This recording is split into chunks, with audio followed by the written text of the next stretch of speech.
Welcome back to Dad's Foxbody Garage. Today I'm probably going to start a series on just putting the inside back together on Calypso here with carpet and getting everything working. So it'll probably be a multi-day thing going on. But I wanted to show you something. I was out here yesterday getting started on it. As you can see here, I have kill mat down, and I need one more piece, it looks like. But I forgot when I had pulled the carpet out, I couldn't get the driver's seatbelt out, the bolt out. So I just cut the carpet around it and left it in. But I have some new to me black carpet going in, original stuff that I picked up off a marketplace. Thought I'd go black with the carpet, and then I can go black accents. I thought it would look pretty good. Anyhow, I remembered I couldn't get that bolt out, so since then I had purchased a new set of Torx drives, and I want to say it's like a T50 or something like that, and put it in my big breaker bar there and just snapped it right in half. So resorted to the drilling method, trying to drill through the bolt and get an easy out, hoping that might work, but the easy out wouldn't bite in the bolt because it was so hard. So let me show you what I ended up doing here. You can see down here I ended up drilling out the spot welds and then just knocking the whole thing out here. So you can see that this is like a big nut that goes all the way through, and that's a sleeve here that's threaded. So the goal for me is going to be trying to get that bolt out over the next day or so. I think I might just try squeezing it in a vise and see if I can turn this thing, or using a pipe wrench or something. I could probably try welding a nut to it, but I haven't set up my welder yet, and I might be able to just twist that out of there, or I do have a hole all the way through it already, almost all the way through it. If I can drill the center of it out, I should be able to pick the rest of the bolt out of there.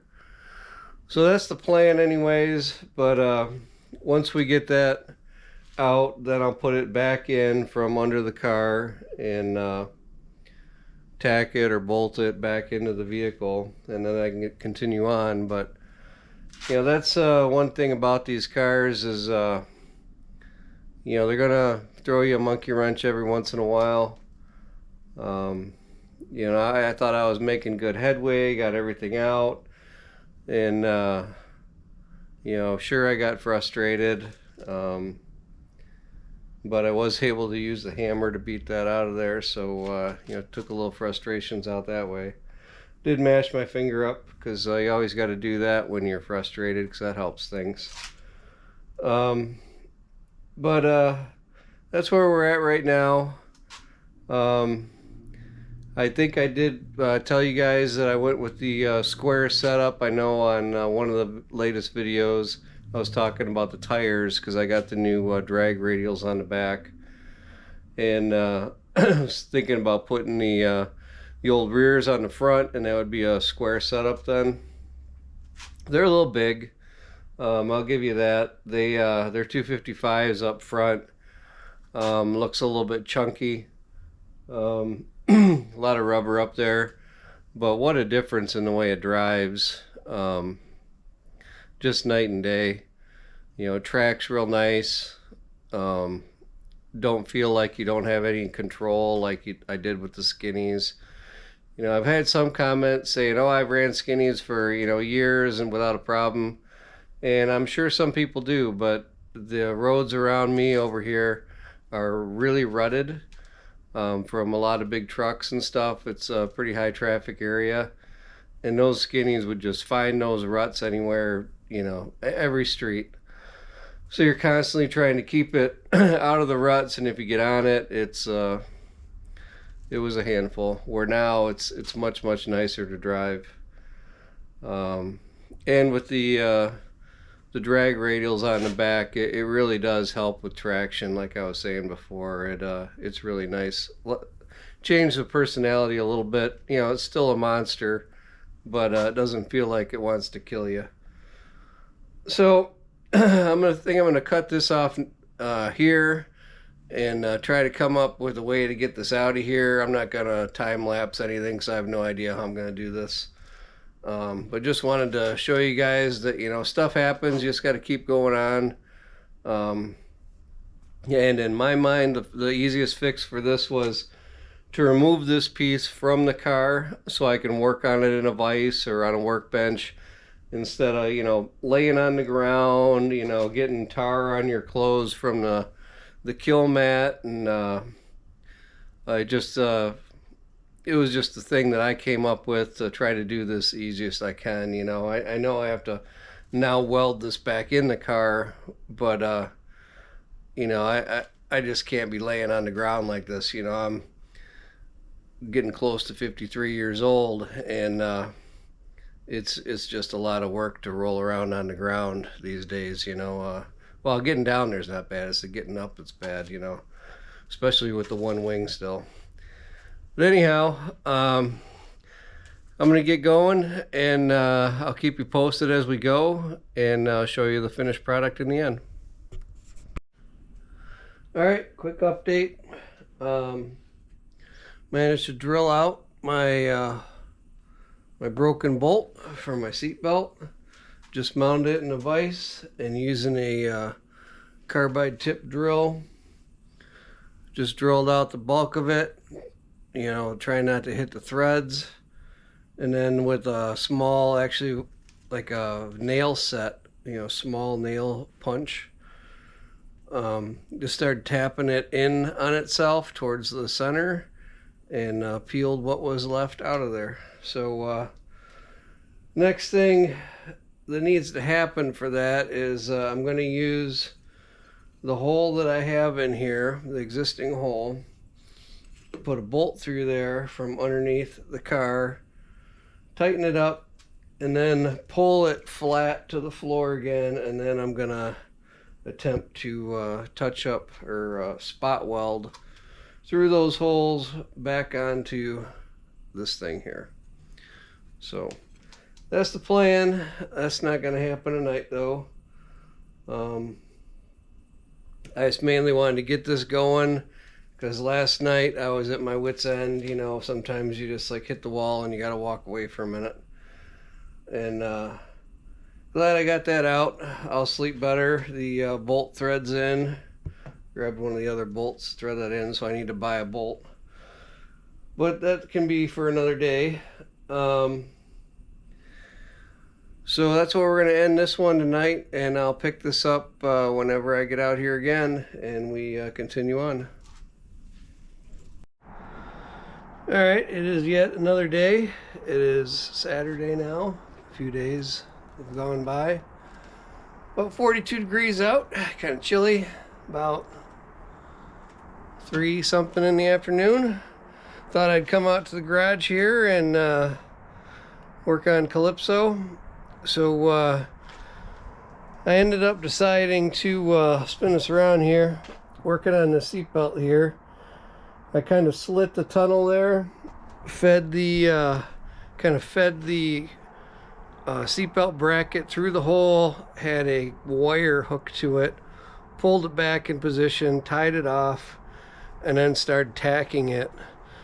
Gave me an excuse to get the old Eastwood welder out. Never used it. Bought it 6 months ago-ish, and gave me an excuse to get that thing all hooked up. So I mean, it worked really nice. I can't say as I know what I'm doing with it, but all in all, it went really well. Got to bleed the tank down a little bit. Forgot to do that. But next thing now, I'm gonna put some seam sealer around that. So I gotta find my seam sealer. The garage is getting a little messy, even for me, guys. It's driving me crazy. I can't wait for warmer weather when I can get everything out and start from scratch, But I'm gonna put some seam sealer around that, make sure I don't get any water in. And then I'm gonna start messing with the carpet. So we'll see you in a few with an update. Alright guys, so I think this is a good point to show you what we got here. See, we got the carpet all tucked in on the passenger side. So this carpet is out of a hatchback, which I figured there'd be a little differences, but from what I found right now is the seatbelt anchoring hole over in this area is higher on a hatch. The convertible is way down near the floor, which I'll just have to cut another hole down there. Whatever, I don't care if there's a hole up here. And up near the front by the kick panel, it looks like the convertible kick panel is maybe a little higher because it barely tucks under there. I wouldn't be surprised if that starts popping out as I start driving it. But just wanted to give a quick notice to NPD. I know I've said it before, but they have an awesome selection of Foxbody stuff. I got sill plate screws, so all new sill plate screws go in. Again, a couple bucks, guys. I just got the recent catalog, and I plan on vegging out in my chair this evening and dog ear and pages. So love that place. I'm really fortunate to have it just 20 minutes away. But everything's going well. One thing I am going to have to pick up down at NPD is a new shifter boot. This is actually new from NPD, but it's new old stock, and it was leather. I remember paying extra for this like a year ago when I was putting this together. But the leather is just totally rotted, guys. It's just like crumbling. Like as I'm driving it, I can push my finger just through it. Kind of crazy. I thought I was doing myself a favor getting OEM stuff. Didn't work out so bad. And I also want to give a shout out to my buddy Kevin, who brought me some wire loom from NPD, or no, NPD, Harbor Freight, sorry.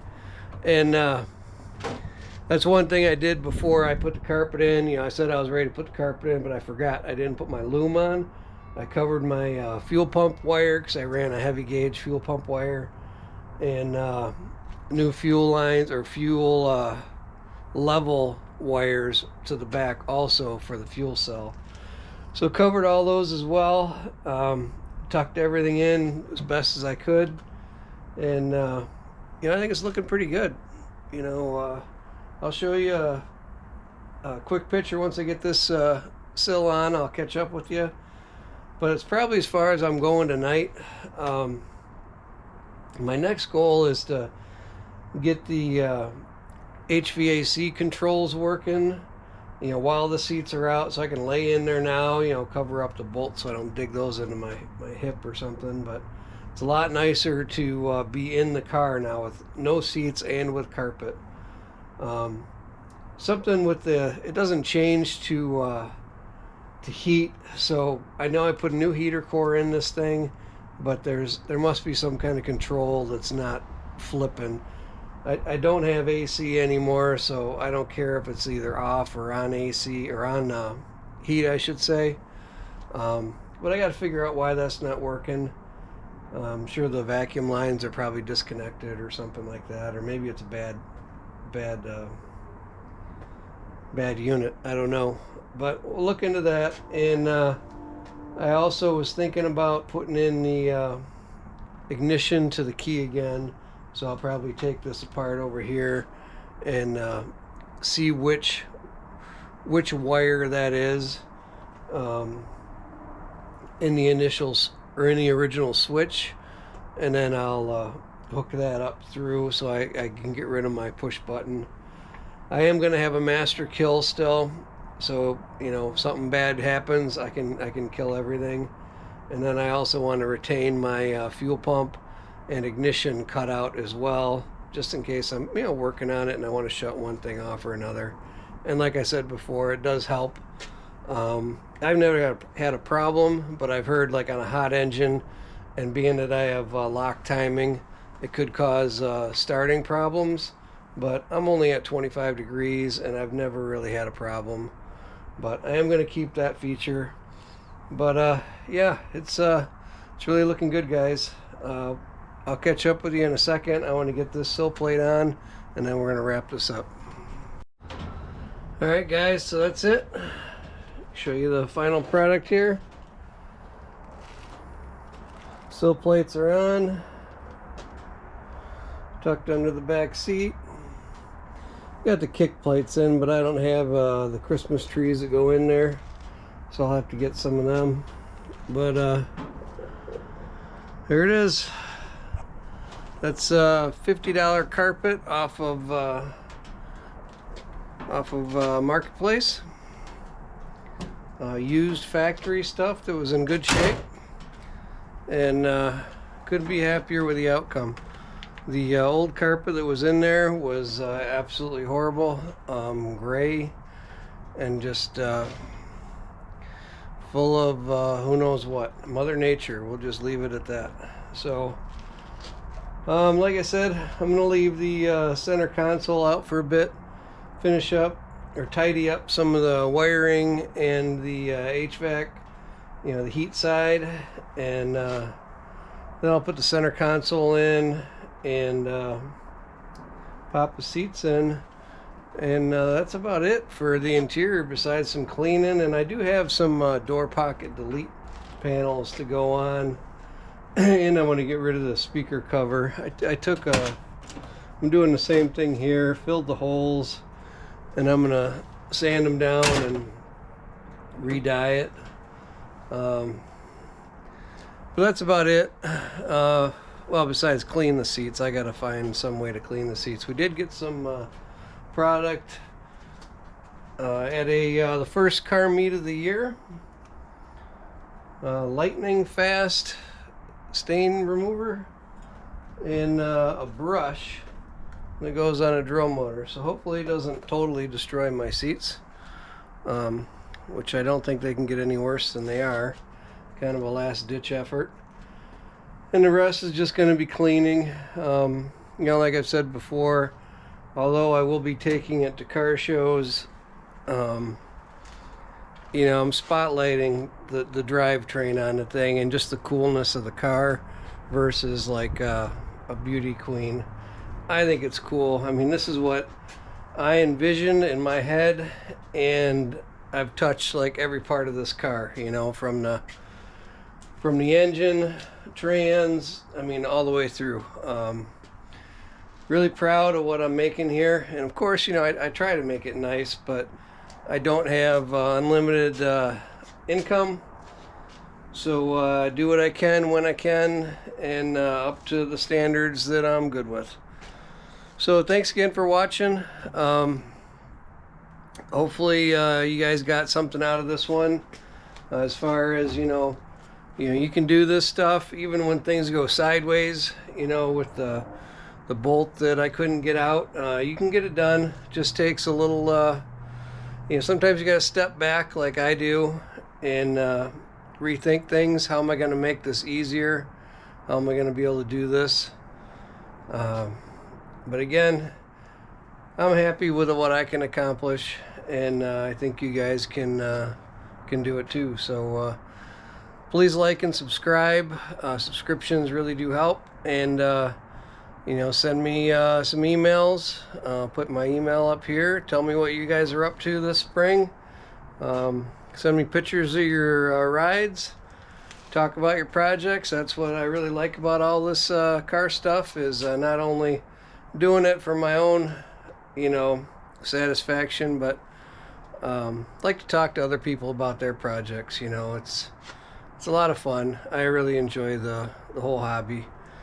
And if you want any merch, it hasn't come in yet. There was a delay on the graphics, but it should be coming anytime. And you can find that on my website here. And again, thanks for watching, and we'll see you on the next one.